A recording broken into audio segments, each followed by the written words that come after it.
Привет! Сегодня Geometria ТВ решила взять интервью у Азари. Starving at full, yeah, sure. Hi. Call me Cedric. Hi. Cedric, we can call him Cedric. So tell me about your impression, the second impression, I guess, Of of the city. Krasnodar.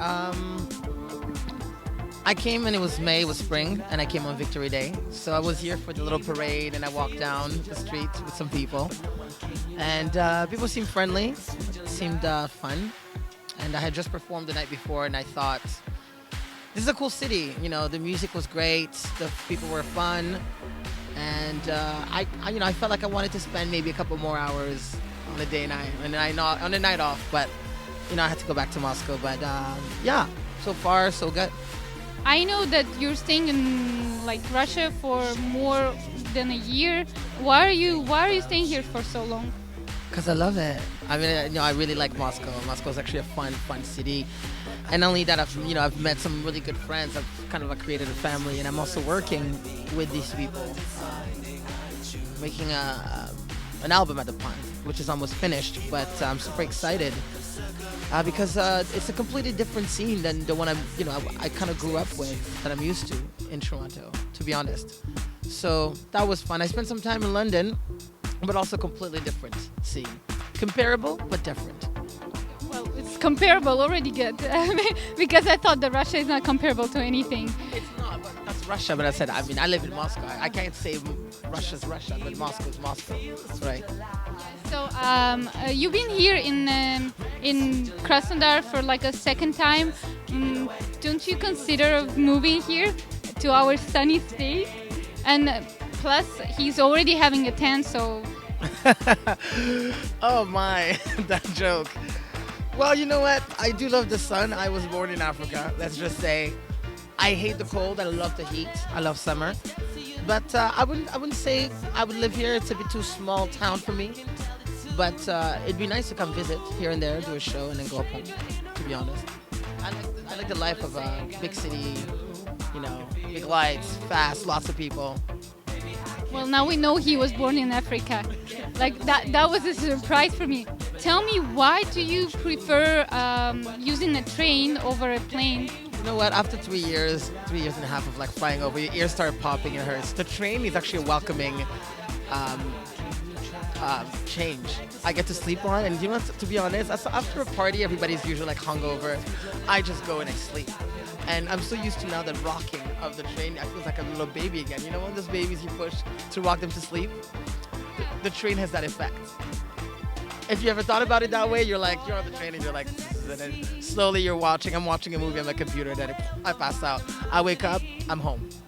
I thought you like a mentality of Russia on the train, those crazy people eating boiled eggs and those kind of stuff. Do you bring a boiled eggs with you? You know what? No, I don't. I mean, who wants to bring boiled eggs? That's gonna smell. It's not gonna be fun. No, I mean, you would think that's just maybe it's a mentality of Soviets, but my experience as I have, I get to sit with another partner, and sometimes they speak English, sometimes they don't. And I've met some people on the train that I've invited back to the show, and it's been fun.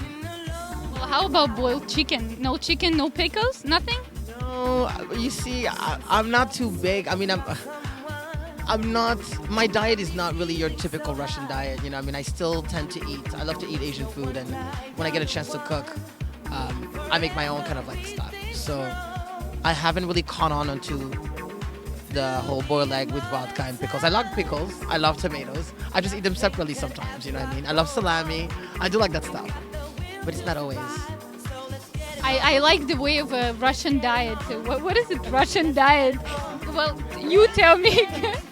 That sounds to me. It sounds like a diet, because when people are, they're having boiled eggs and some pieces of chicken, and to me that's kind of like a diet. But then I love the fact that there's lots of soups. I love soup.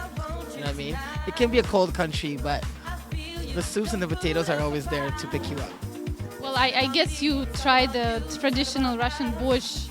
Yes, you know what? It took me some time to like it. I mean, 4 years ago, I was just like, what is this? And then I saw people putting in what you call spitana, which is like, sour cream. And I was like, no way, you just put sour cream in water to soup and then just making milk. I thought that was just wrong. But now I just can't see myself eating borscht without sour cream. Do you have a boyfriend or girlfriend in Moscow? No comment. Who knows? Maybe I do, maybe I don't. It's gotta keep it a mystery. Well, you're not gonna answer, right? No, I'm not. Let's just say I have prospects. Did you have a stop on Rostov-on-Don, right? I did actually. I met a very interesting person actually on my way on the train. I hope it wasn't Russian. Russian, and he didn't really speak English. Are you just in our conversation? It was me saying a few things in Russian, but it's all in English, and him barely responding. But we kind of understood each other. This is very important. I want to know if you've tried the Russian traditional samsa and chiburek and Rostov-on-Don. No, that doesn't ring a bell at all. That doesn't ring a bell? No, he doesn't know what's Russian samsa. So it's basically kind of a dough, and in between it's cheese or on meat. I mean, if you're asking me if I had an upset stomach, I don't recall, but I've said, my friends have told me to try everything sometimes, and I don't think I've tried them in Rostov. I think I tried them in Ufa, of all places. Now he's officially Russian. He tried chibureki in Ufa. I think this is we have to build a memorial. I don't know, the huge one, because this is something I didn't even try it in Ufa, and I don't think I would ever do that. Okay, and tell me, do you have any new releases upcoming of yours? Yes, at the moment I've done a couple of collaborations, but I'm looking forward to a couple of singles coming out of my EP. I can't tell you when yet, but they're coming, and I'm super excited. And I've worked with Russian producers actually, so this should be an interesting, different sound than what you're used to with Azari. Oh, that's nice. And about the Russian producers, we have such an amazing label called Black Star. Have you heard of it? And have you ever considered of working with them? I actually did. I did a collaboration with DJ Khan. Seriously? How about Timothy? That hasn't come up yet, no. Well, I think that has to be your new goal. I don't know, the life goal to collaborate with it. He's a busy man, you know what I mean? So, but you never know. We will hope that once we will hear the Baklajan song with the ex-Azari. Well, tell me about your future plans. What's your plans for the future, 100 years? I'm not sure if I'll be alive, but let's say I am. I want to be nice and cozy with some gray hair. Actually, no, never mind. I don't have gray hair. But let's just say, I had a splendid life. Shared it with some friends and family and a loved one. So. How about the kids? 8 kids. Technically, nah. I'm thinking 3 would be enough. If I want to have kids, I think 8 is too much. I mean, this is back in the days. My mom is the first of 9. So I come from a very big family. That's nice. Do you have pets? Cats. And when I had a dog, it was more of a, watch dog.